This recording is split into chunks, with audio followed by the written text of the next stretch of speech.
Мәктәпләрдә яңа уку елы башланырга төгәл бер ай вакыт калып бара. Балалар ял иткән вакытта күпчелек белем бирү учреждениеләрендә агымдагы төзекләндерү эшләре үткәрелде. 6 мәктәп капиталь ремонтта. Алдан эшләр тоткарланып торса да, соңгы араларда бу юнәлештә без кузгалды дип әйтергә була. Яңа уку елына мәктәбебез укучыларны кабул итәргә тулысынча әзер булачак диләр Кычытканлы мәктәбендә. Әлегә биредә эшнең иң кызу чагы мәктәп җитәкчесе Гөлсия Гафиятуллинаның кулында эш кораллары. Ул җитәкләгән коллектив та тулы составта баш аягы белән ремонт эшендә. Ни дисәң дә мәктәпне яңа уку елына өлгертәсе бар. Кычытканлы мәктәбендә яңа уку елына 40 бала укыячак. 8 марттан бирле ремонт эшләре бара. Башта йомшак булса да, хәзерге көнгә безнең төбе алыштырылып беткән, тәрәзәләр алыштырылып беткән, атмоска ясаган, канализация беткән, отопление 40% эшләнгән, электричество 2нче этажда кереп беткән, 1нче этаж лампочкалар кереп беткән, тоташтырылган, яна бөтенесе дә, һәм хәзерге көндә 1нче этажга электр утлары сузалар. Коллектив 11 укытучы, техник персонал, 1 повар, сменалап 7-дән 7-гә эшлибез. Мәктәптә ремонт эшләрен Городстрой җәмгыяте башкара. Эшнең күләменә караганда Кычытканлы мәктәбе бөтенләй белән икенче сулыш алачак. Мәктәптең түбәсеннән башлап һәр кайда үзгәреш монда. Бинаның 2 катында да агач тәрәзәләр пластикка алыштырылган. Җылылык системалары, электр утлары яңада үткәрелгән. Сыйныф ишекләре яңасына алыштырыла, җылы бәдрәфләр төзелә. 2нче катта барлык эшләр дә тәмамланган.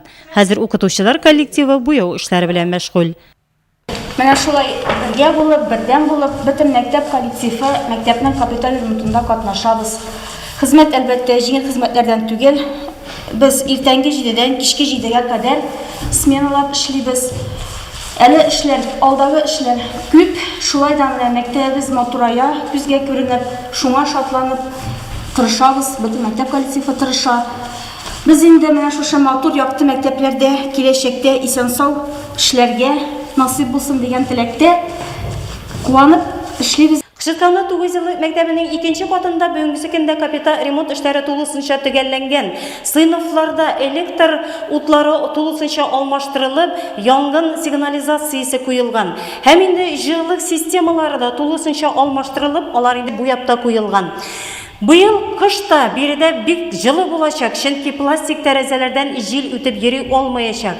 Мәктәп җитәкчелеге ышандырганча, тиз арада сыйныфларда, барлык сыйныфларда да диварларны буйысы гына кала. Мәктәпкә капиталь ремонт үткәрелүен ишетеп, ата-аналар да читтә калмаган. Бөтен авыл халкы бердәм булып эшкә алынган биредә. Яңа уку елына мәктәпне тизрәк өлгертәселәре килә аларның. Безнең дә 2 балам шул мәктәптә быел да укырга керә. Шуның өчен инде булышырга дип, мәктәпкә булышырга, авыл кешесе булгач, булышырга дип карар кылдым инде. Шуның өчен булышабыз инде. Ишәү авылдан 3 кеше Ибрагим Фәрит берсе һәм Шәйхиев Ришат. Ишәү башыннан бирде ахырына хәтле дәвам итәргә исәп инде. Яңа уку елы башланырга да 1 ай вакыт калып бара. Бүгенге көнгә кайбер мәктәпләрдә капиталь ремонт эшләре 80%-ка башкарылган. Безнең бүгенге көндә районыбызның 6 мәктәбендә капиталь ремонт буенча төзелү эшләре алып барыла. Һәм шулай агымдагы эшләр бүтән мәктәпләрдә башкарыла. Бүгенге көндә инде безнең 4 мәктәптә түбән төзекләндерү буенча ремонт эшләре төгәлләнде. 2 мәктәптә ул эшләр инде безнең 80%-та башкарылган. Шулай ук мәктәпләрдә тәрәзә алыштыру эшләре төгәлләнеп килә.